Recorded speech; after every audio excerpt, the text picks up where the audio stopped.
ইংরেজিতে একটি শব্দ আছে, সেই শব্দটির নাম হচ্ছে কালচার।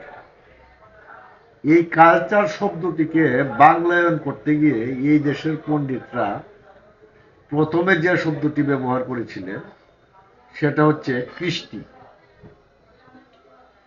কৃষ্টি শব্দটা কর্ষণের সাথে সম্পর্কিত। এই যে কৃষ্টি, এই কৃষ্টিকে যিনি ধারণ করেন তাকে কি নামে ডাকা হবে, এটা নিয়ে পণ্ডিতরা একটা সমস্যায় পড়েছে। তো এটা কৃষ্টিকে যিনি ধারণ করেন, যদি কালচারের বাংলায়ন যদি হয় কৃষ্টি, তাহলে কৃষ্টিকে যিনি ধারণ করেন বা কালচারকে যিনি ধারণ করেন সেই শব্দটা হইতে হয় ক্রোস্টিক। ক্রোস্টিক শব্দটা শুনতে খুব একটা শ্রুতি মধুর লাগে না, এটা একটু ব্যাখাপ্পা লাগে। এই সমস্যার সমাধান দিলেন আমাদের কবি রবীন্দ্রনাথ ঠাকুর। তিনি প্রথম কালচারের বাংলায়ন সংস্কৃতি শব্দটা ব্যবহার করলেন। সেই থেকেই ইংরেজি কালচারকে আমরা সংস্কৃতি বলে থাকি। এখন সংস্কৃতি কি?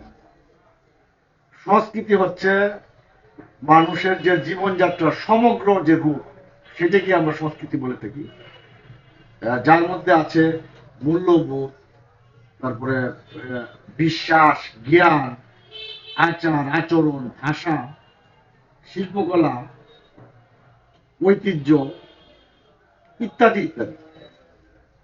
এটি মানুষের অর্জিত একটি বিষয় এবং কখনো কখনো সেটি উত্তরাধিকার সূত্রে মানুষ লাভ করে।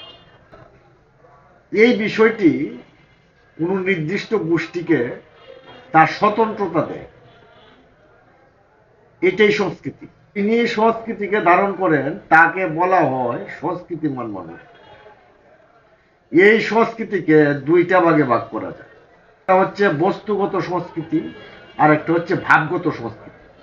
বস্তুগত সংস্কৃতি হচ্ছে একটা সমাজের বা একটা মানুষের পোশাক আশাক, বাসস্থান, তারপরে তার যে আসবাবপত্র বা তার ব্যবহার্য জিনিসপত্র, এই বস্তুগুলি তার বস্তুগত সংস্কৃতির অংশ।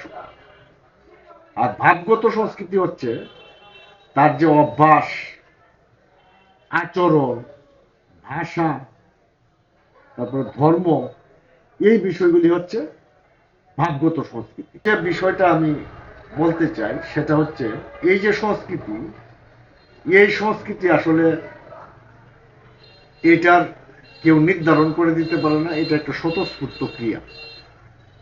মানুষ যেটা গ্রহণ করে আবহমান কাল ধরে, এটা ভাবগতই হোক আর বস্তুগতই হোক, সেইটাই সেই গোষ্ঠী বা ব্যক্তির সংস্কৃতি হয়ে দাঁড়ায়।